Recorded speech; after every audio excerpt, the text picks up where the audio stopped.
Rais kutokea nchi ya Marekani Donald Trump ambaye ametoa wito na taarifa kwa bara la Kiafrika liweze kufahamu kwamba tayari kuna nchi ambazo zimeweza kuwekwa bayana, ni nchi 6 ambazo hazitakiwi kuingia katika nchi ya Marekani. Yani ni onyo, na ametoa wito na kusisitiza kwamba hatakiwi kubakia ama kuonekana mtu wa nchi hizi ambazo zimeweza kuwekwa bayana. Nikianza na nchi ya Somalia ambapo Rais Donald Trump ambaye hataki kumwona Msomalia wa aina yote katika nchi yake ya Marekani. Lakini pia kwa nchi nyingine ni nchi ya Sudan, pia ametoa wito na ameweka kwenye listi na orodha ya nchi ambazo hazitaki kukanyaga katika nchi ya Marekani. Pia bila kusahau pia nchi ya Chad pia ikiwemo pia ni miongoni mwa nchi ambazo hazitakiwi kuingia ama kunusa, yani hata kutia alama yote katika nchi ya Marekani.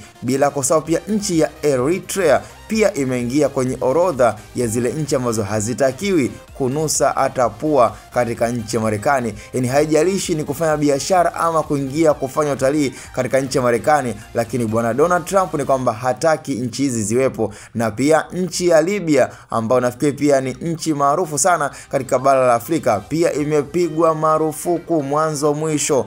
Hakutakiwi mtu wa aina yote, ama kama kuna Mlibia ambaye yupo kwenye nchi Marekani, basi ni kukusanya vilago vyake na kuondoka na kuachana na nchi Marekani. Hapa nikiwa namalizia pia na majirani Congo Brazzaville ambao pia na wao wamepewa mwiko na kuambiwa kwamba hatakiwi kuonekana mtu wa aina yote Mkongo Brazzaville. Yani ikabainika, basi hilo ni kosa la jinai. Bwana, cha msingi tukutane kwenye comment. Je, unahisi alichokifanya bwana rais kutokea nchi Marekani yuko sahihi ama hayuko sahihi?